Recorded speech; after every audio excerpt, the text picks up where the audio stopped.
નમસ્કાર વિદ્યાર્થી મિત્રો, જ્ઞાન જ્યોત એજ્યુકેશન ચેરિટેબલ ટ્રસ્ટ સંચાલિત શ્રી દક્ષિણામૂર્તિ વિદ્યા મંદિરની યુટ્યુબ ચેનલમાં હું આપનું હાર્દિક સ્વાગત કરું છું। ધોરણ 9 હિન્દી પાઠ નંબર 2 ન્યાયમંત્રી। ગયા પીરિયડમાં આપણે શ્રી સુદર્શન નામના લેખક એના વિશે આપણે ઘણી બધી માહિતી મેળવી હતી। તો આજે આગળ એના વિશે આપણે અભ્યાસ કરશું। संध्या का समय था, चारों ओर अंधकार फैल चुका था। ऐसे में किसी ने बाहर से घर का दरवाजा खटखटाया। कौन है? ब्राह्मण शिशुपाल ने थोड़ा सा दरवाजा खोलते हुए पूछा। एक परदेसी। बाहर से आवाज आई, क्या मुझे रात काटने के लिए स्थान मिल जाएगा? जैसे ही शिशुपाल ने पूरा दरवाजा खोला, उनके सामने एक नवयुवक खड़ा था। उन्होंने मुस्कुराकर कहा, यह मेरा सौभाग्य है, अतिथि के चरणों से यह घर पवित्र हो जाएगा। आइए पधारिए। अतिथि को लेकर शिशुपाल घर में गए और उनका आदर सत्कार किया। फिर दोनों उस समय की देश की अवस्था पर बातें करने लगे। शिशुपाल ने कहा, आजकल बड़ा अन्याय हो रहा है। परंतु परदेसी इस बात से सहमत न था। वह बोला, दोष निकालना तो सुगम है, परंतु कुछ करके दिखाना कठिन है। शिशुपाल बोले छे, अवसर मिले तो दिखा दूंगा, न्याय किसे कहते हैं। हवे जो एवो अवसर मळशे तो हूँ बतावी दईश कि न्याय कोने कही शकाय। तो आप अवसर चाहते हैं? हाँ, अवसर चाहता हूँ। फिर कोई अन्याय नहीं होगा? बिल्कुल नहीं। कोई अपराधी दंड से न बचेगा? नहीं। परदेसी ने मुस्कुरा कर कहा, यह बहुत कठिन काम है। ब्राह्मण के लिए कुछ भी कठिन नहीं है, मैं न्याय का डंका बजाकर दिखा दूंगा। परदेसी धीरे से मुस्कुराए पर कुछ न बोले। फिर कुछ देर बाद वे सो गए। सुबह उठकर परदेसी ने शिशुपाल को धन्यवाद देकर उनकी विदा ली। कुछ दिनों के बाद शिशुपाल के घर कुछ सिपाही आए और उन्हें दरबार में चलने के लिए कहा। शिशुपाल सहम गए, शिशुपाल डरी गया। वे समझ नहीं सके कि सम्राट ने उन्हें क्यों बुलाया है। તે સમજી શકતા નથી કે સમ્રાટે મને શા માટે बुलायो છે। कई उस परदेसी ने तो सम्राट से झूठी सच्ची शिकायत नहीं कर दी। दरबार में पहुंचकर शिशुपाल का कलेजा धड़कने लगा जब उन्होंने देखा कि परदेसी ही सम्राट अशोक है। कलेजा धड़कने लगा, चिंतित થઈ ગયા कि आ परदेसी जे मारा घरे आवेलो હતો એ જ પોતે सम्राट अशोक છે। सम्राट बोले, ब्राह्मण देवता, હવે આગળ આપણે અહીંયાથી શરૂઆત કરશું। ગયા પીરિયડમાં આપણે અહીંયા સુધી ચલાવ્યું હતું। सम्राट बोले, ब्राह्मण देवता। सम्राट बोले છે કે ब्राह्मण, मैं आपको न्याय का अवसर देना चाहता हूँ। હું તમને ન્યાય આપવા માટેનો અવસર દેવા માગું છું। आप तैयार है? તમે તૈયાર છો? पहले तो शिशुपाल गभराए, फिर बोले। સૌથી પહેલાં તો शिशुपाल ગભરાઈ ગયા અને પછીથી બોલે છે કે यदि सम्राट की यही इच्छा है तो मैं तैयार हूँ। यदि सम्राट ने जो आज इच्छा है तो हूँ तैयार छूँ। बहुत ठीक, कल से आप न्याय मंत्री हुए, काल थी तमे हमारा दरबार में न्याय मंत्री छो। सम्राट ने कहा और अपने हाथ से अंगूठी उतारकर शिशुपाल को पहना दी। सम्राट कहे छे अने पोताना हाथनी आंगळीनी अंदर जे अंगूठी छे ते उतारीने शिशुपाल ने पहेरावी दे छे। यह सम्राट अशोक की राजमुद्रा थी। आ सम्राट अशोकनी राजमुद्रा थी। अब शिशुपाल न्याय मंत्री थे। अब शिशुपाल न्याय मंत्री था। उन्होंने राज्य की समुचित व्यवस्था करना आरंभ कर दिया। તેમણે રાજ્યની સુવ્યવસ્થા તૈયાર કરીને તેની આરંભ કરી દીધી। उनके सुबंधक से राज्य में पूरी तरह शांति रहने लगी અને તેના द्वारा आखा राज्यની અંદર शांति જોવા મળે છે। किसी को किसी प्रकार का भय नहीं था। કોઈને કોઈ પણ પ્રકારનો ભય જોવા મળતો નથી। लोग दरवाजे तक खुले छोड़ जाते थे। લોકો પોતાના દરબારના જે દરવાજા છે એ પણ ખુલ્લા મૂકીને ત્યાંથી ચાલ્યા જાય છે। चारों तरफ न्याय मंत्री के सुर बद्धक और न्याय की धूम मची गई। चारों तरफ એટલે ચારે બાજુ न्याय मंत्री ની પ્રસિદ્ધિ ફેલાઈ ગઈ। ધૂમ મચી ગઈ એટલે ચારે તરફ પ્રસિદ્ધિ ફેલાઈ ગયેલી જોવા મળે છે। लगभग एक महीने बाद, लगभग एक महीना પછી किसी ने रात में एक पहरेदार की हत्या कर दी। रात्रे एक पहरेदार की हत्या कर देवामां आवे छे। सुबह होते ही यह बात चारों तरफ फैल गई। सुबह એટલે સવારે सवार थतानी साथे चारे बाजू आ बात फैलाई जाए छे। लोग बड़े हैरान थे, लोगों बधा हैरान थई गया था। शिशुपाल की तो नींद ही उड़ गई, शिशुपाल ने ऊँघ पण उड़ी गई। उन्होंने खाना पीना छोड़कर अपराधी का पता लगाने में रात दिन एक कर दिया। उन्होंने शिशुपाल पोते खावा पीवानुं छोड़ीने जे अपराधी छे ने गोतवानुं शरू कर्युं अने रात दिवस एक करीने ते अपराधीने गोते छे। बहुत प्रयत्न करने के बाद जब अपराधी का पता चला तो शिशुपाल के आश्चर्य का ठिकाना न रहा। घणा प्रयत्न करवा छतां त्यारबाद ये अपराधी सामे आवे छे त्यारे शिशुपाल ने आश्चर्य का ठिकाना न रहा। आश्चर्यथी ते चकित थई जाए छे। स्वयं सम्राट ने उसे पहरेदार की हत्या की थी। स्वयं सम्राट ने उस पहरेदार एटले अहींया दरबारनो जे मेन सम्राट जे छे ए पोते ज ए पहरेदारनी हत्या करी थी। सम्राट को अपराधी घोषित करना बहुत ही कठिन काम था। सम्राट ने अपराधी ए करो ए घणुं बधुं कठिन काम हतुं।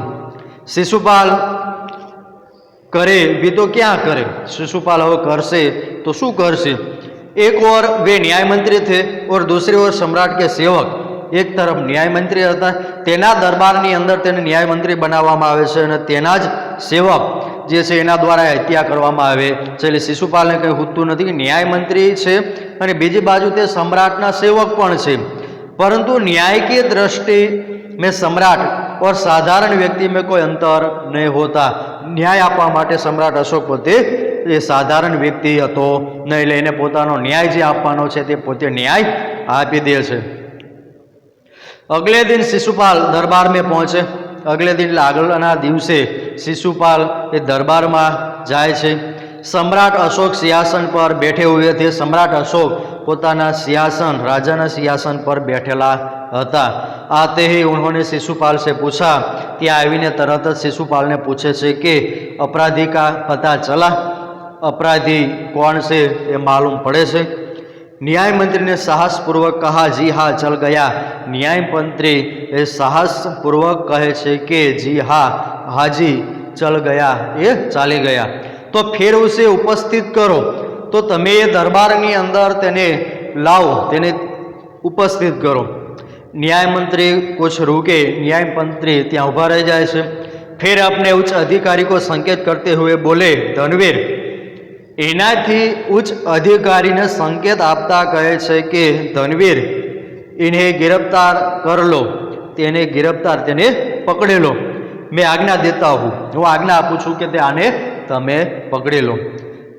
न्याय मंत्री कुछ रुके, फिर अपने उच्च अधिकारी के संकेत करते हुए बोले, धनवीर इन्हें गिरफ्तार कर लो, मैं आज्ञा देता हूँ। संकेत सम्राट की ओर था। संकेत शिशुपालनो जे संकेत छे सम्राट जे सेवक छे एना तरफ जोवा मळे छे। दरबार में निस्तब्धता छा गई। दरबार में वातावरण छवाई गયું। सम्राट का चेहरा क्रोध से लाल हो गया। सम्राटनो चेहरो क्रोधित थई गयो। वे सिंहासन से खड़े हो गए। ते पोताना सिंहासन पर ऊभा थई जाए छे और बोले, इतना साहस અને બોલે છે કે આટલું બધું તારામાં સાહસ છે કે મેં તને આ દરબારની અંદર ન્યાય મંત્રી બનાવ્યો છે ને તું પોતે જ આ ન્યાય મંત્રીમાં મેં આ જે હત્યા કરી છે હત્યાના બદલામાં તું મને રોકેશ, મને તું સજા કરીશ, આટલું બધું તારામાં સાહસ છે। न्याय मंत्री ने ऐसा भाव प्रकट किया जैसे कुछ सुना ही न हो। न्याय मंत्री एवो भाव प्रकट करे छे कि पोते कांई सांभळ्युं ना होय। उन्होंने अपने शब्दों को फिर दोहराया। शिशुपाल पोताना शब्द बीजी वखत कहे छे, धनवीर देखते क्या हो। એટલે શું કહે છે, ધનવીર તમે જોવો છો શા માટે, એને गिरफ्तार કરી લો। अपराधी को गिरफ्तार करो, अपराधी जे छे ने दंड करो, એને पकड़ी लो। न्याय मंत्री ने कहा, न्याय मंत्री कहे छे, अशोक तुम पर पहरेदार की हत्या का आरोप लगाया जाता है। तमारा पर पहरेदारनी हत्या करवानो आरोप जोवा मळे छे, लगावा मळे छे। तुम इसका क्या उत्तर देते हो? तमे एनो जवाब शुं आपी रह्या छो? सम्राट होठ काटकर रह गए। सम्राट पोताना होठ उठाईने ત્યાં ઊભા રહી ગયા। न्याय मंत्री ने फिर पूछा। न्याय मंत्री बीजी वखत पूछे छे, तो तुम अपराध स्वीकार करते हो, તમે अपराध તમારો સ્વીકાર કરો છો? हाँ मैंने उसे मारा अवश्य है, हाँ मैंने अवश्य मार्यो છે, परंतु ઉદ્દડ એટલે અવિવેકી था, ઉદ્દડ એટલે અવિવેકી था એટલા માટે મેં એની હત્યા કરી છે। सम्राट का उत्तर था, सम्राटનો જવાબ હતો वह ઉદ્દડ था या नहीं, તે अविवेकी હતો કે નહીં। तुमने एक राज कर्मचारी की हत्या की है, તે આ દરબારની અંદર જે રાજકુમારી હતો, રાજ કર્મચારી હતો, તેની તે હત્યા કરી છે। तुम अपराधी हो, तो अपराधी છે। तुम्हें मृत्युदंड दिया जाता है, तने मृत्युदंड આપવામાં આવે છે। ન્યાય મંત્રીને નિર્ણય દિયા, ન્યાય મંત્રી આવો નિર્ણય આપે છે કે તું અપરાધી છું, ત્યારે પહેલાં મને પૂછવું જોઈએ, પણ તે અવિવેકી હતો, તેમ છતાં તે રાજ કર્મચારીની હત્યા કરી છે, એના બદલ તને મૃત્યુદંડ આપવામાં આવે છે। ન્યાય મંત્રીને નિર્ણય દિયા, ન્યાય મંત્રી આવો નિર્ણય આપે છે કે તને મૃત્યુદંડ આપવામાં આવે છે। સભા મેં સન્નાટા છા ગયા, સભાની અંદર સન્નાટો જોવા મળે છે। ન્યાય મંત્રી કા નિર્ણય સુન સમ્રાટ સિર ઝુકા લિયા, ન્યાય મંત્રીને આવો નિર્ણય સાંભળીને સમ્રાટ પોતે પોતાનું શિર એટલે માથું ત્યાં ઝુકાવી દે છે। वे तो स्वयं शिशुपाल की परीक्षा में सफल हो गए थे, તે પોતે શિશુપાલની પરીક્ષામાં સફળ થઈ ગયા હતા, કારણ કે પોતે રાજસેવક હોવા છતાં એ રાજસેવકને તે શિશુપાલ એના સ્વયંસેવક હોવા છતાં એને અપરાધ દાખલ કરીને તેને દંડ કરવામાં આવે છે, માટે તે શું કરે છે, પોતાની પરીક્ષાની અંદર તે સફળ થઈ ગયા। सम्राट का हृदय ऐसे व्यक्ति को पाकर गदगद हो रहा था, सम्राटનું આવું હૃદય જોઈને તે વ્યક્તિ પોતે गदगद થઈ ગયા છે। तभी न्याय मंत्री का संकेत पाकर एक कर्मचारी सम्राट अशोक की सोने की मूर्ति लेकर उपस्थित हो गया। न्याय मंत्री नो आवो संदेशो सांभळीने कर्मचारी सम्राट अशोकनी पासे ते उपस्थित थाय छे। न्याय मंत्री ने खड़े होकर कहा, न्याय मंत्री उभा थईने कहे छे कि सज्जनों, ये सज्जन हे व्यक्तिओ, यह सच है कि मैं न्याय मंत्री हूँ, आ साची बात है कि हूँ न्याय मंत्री छूं, पण यह भी सच है कि मैं अपराधी को दंड मिलना चाहिए। आ पण बात साची है कि जे अपराध करे छे ने दंड अवश्य मळवो जोईए, परंतु अपराधी और कोई नहीं, स्वयं सम्राट है, पण अपराधी बीजू कोई नहीं। आ दरबारनी अंदर राजसेवक पोते ज सम्राट ए अपराधी है। शास्त्रों में राजा को ईश्वर का रूप माना गया है, अपना शास्त्रनी अंदर एवं मानवामां आवे छे कि राजा जे होय ते राजा ईश्वरनुं रूप है, बीजू रूप है, इसलिए उसे ईश्वर ही दंड दे सकता है, इसलिए ते भगवान एने दंड आपसे। अतः ये आज्ञा देता हूँ, એટલે અત્યારે जो आज्ञा करूँ छूँ कि सम्राट को चेतावनी देकर छोड़ दिया जाए, सम्राट ने चेतावनी आपीने त्यांथी तेने छोड़ी देवामां आवे, और उनके स्थान पर इस सोने की मूर्ति को फांसी पर लटका दिया जाए, जिससे लोगों को शिक्षा मिले। અને उसके स्थान એટલે એના સ્થાન ઉપર એને જે अपराध કર્યો છે, अपराध पर सोने की मूर्ति को सोनानी मूर्ति वडे फांसी पर लटका दिया जाए, फांसी पर तेने लटकाड़ी देवामां आवे, એટલે બીજા લોકોને પણ આમાંથી શિક્ષા પ્રાપ્ત થાય। એટલે આમાંથી એવી શિક્ષા પ્રાપ્ત થાય કે આપણા ઘરના કોઈ વ્યક્તિ હોય એ પોતે સ્વયંસેવક અને શિશુપાલ સમ્રાટ અશોકને બનાવે છે, તો તેમ છતાં અપરાધી છે એટલા માટે એને દંડ આપવો જોઈએ। એટલે અપરાધી સમ્રાટ અશોક પણ એને દંડ આપવા માટે તૈયાર થઈ જાય છે, જેના દ્વારા બીજાને પણ એ માહિતી મળે, બીજા લોકોને પણ ખબર પડે કે અપરાધીનો દંડ એ શિક્ષા હોય છે। न्याय मंत्री का न्याय सुनकर लोग जय जयकार कर उठे, न्याय मंत्री नो न्याय सांभळीने लोको जय जयकार करवा लाग्या। जब सब लोग चले गए तो शिशुपाल ने राजमुद्रा सम्राट अशोक के सामने रख दी और बोले, બધા ત્યાંથી ચાલ્યા ગયા। ત્યારબાદ શિશુપાલે રાજમુદ્રા सम्राट अशोकनी सामे राखीने कहे छे कि महाराज, यह राजमुद्रा वापस ले ले, आ राजमुद्रा तमे वापस लई लो, मुझसे यह बोझ नहीं उठाया जाएगा, माराथी आ काम हवे पछी थई शकशे नहीं। अशोक ने सम्मान भरी दृष्टि से उनकी ओर देखते हुए गदगद कंठ से कहा। अशोक सम्मान साथे एनी सामे जोईने ए गदगद थईने पोतानी आंखमां आंसू काढीने कहे छे कि आपने मेरी आंखें खोल दी, तमे मारी आंखों ए खोली दीधी। आपका साहस प्रशंसनीय है, तमारू साहस ए उत्साहपूर्वक है। यह बोझ आपके अतिरिक्त और कोई नहीं उठा सकता, आ साहस तमारा सिवाय बीजा कोई उठावी सकता नहीं। न्याय मंत्री निरुत्तर हो गए અને ત્યાંથી ન્યાય મંત્રી ચાલ્યા જાય છે। એટલે પાઠની અંદર એટલો આપણને બોધ આપવામાં આવે છે કે ન્યાયમંત્રી હોવા છતાં એ સ્વયંસેવકનો હોવા છતાં એને ન્યાયમંત્રી બનાવવામાં આવે છે. શિશુપાલ એ પોતાના સાહસની ઉપર એ સુરક્ષિત થાય છે, પોતે ન્યાયમંત્રી બને છે, રાજા બને છે. એક અપરાધી છે, એનું ખૂન કરવામાં આવે તેમ છતાં પોતે સમ્રાટ હોવા છતાં એ ખૂનના બદલામાં એને સજા કરવામાં આવે છે. એટલા માટે બધા લોકોને ખ્યાલ આવે કે કોઈ પણ પ્રકારની જ્યારે અપરાધ કરવામાં આવે તો એ અપરાધ બદલ એને શિક્ષા કરવામાં આવે છે અને મૃત્યુદંડ આપવામાં આવે છે. અને આ સાંભળીને પોતે સમ્રાટ એ સ્વયંસેવક જે છે, જેના રાજા શિશુપાલને બનાવેલા છે, એ સમ્રાટ પણ પોતે ગદગદ થઈ જાય છે. અને છેલ્લે શિશુપાલ એ આ ન્યાય આપવાનું તે છોડી દે છે અને પોતાની રાજમુદ્રા જે છે એ સમ્રાટ અશોકની સામે તેને પાછી આપી દે છે. અને રાજમુદ્રા ત્યાં પાછી આપીને કહે છે કે હવે મારાથી આગળ હવે આવું કામ થશે નહીં. એ આટલું આપણે આ પાઠની અંદર શીખવાનું છે. એટલે આ પાઠ જે છે અહીંયા પૂરો થાય છે. શબ્દાર્થ અને ટિપ્પણી આપી છે પણ જોઈ લઈએ કે સૌભાગ્ય એટલે કે સદનસીબ, સુગમ એટલે સરળ, અવસર એટલે મોકા, અને રાજમુદ્રા એટલે રાષ્ટ્ર કી નિશાની, ઉદ્દડ એટલે અવિવેકી, તેનો સ્વભાવ સારો ન હતો, અવિવેકી હતો, એટલા માટે તેને દંડ કરવામાં આવે છે. નિસ્તબ્ધતા એટલે શાંતિ.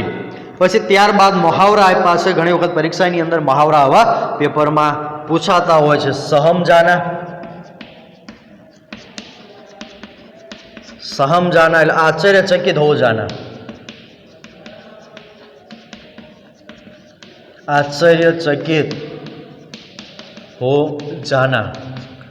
ત્યારબાદ कलेजा, धड़कना, चिंतित होना,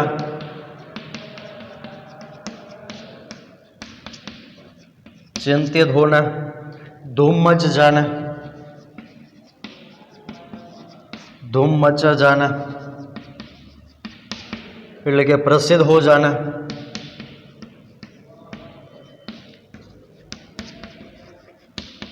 प्रसिद्ध हो जाना.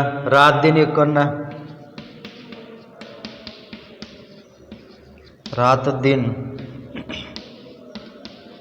एक करना. कड़ी मेहनत करना,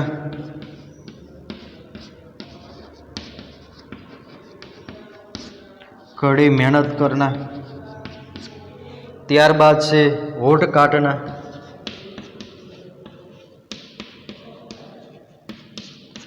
होठ काटने એટલે आश्चर्य में पड़ना,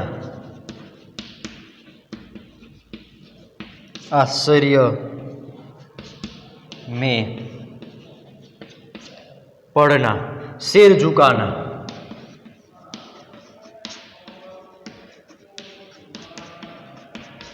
सिर झुकाना એટલે लज्जित होना.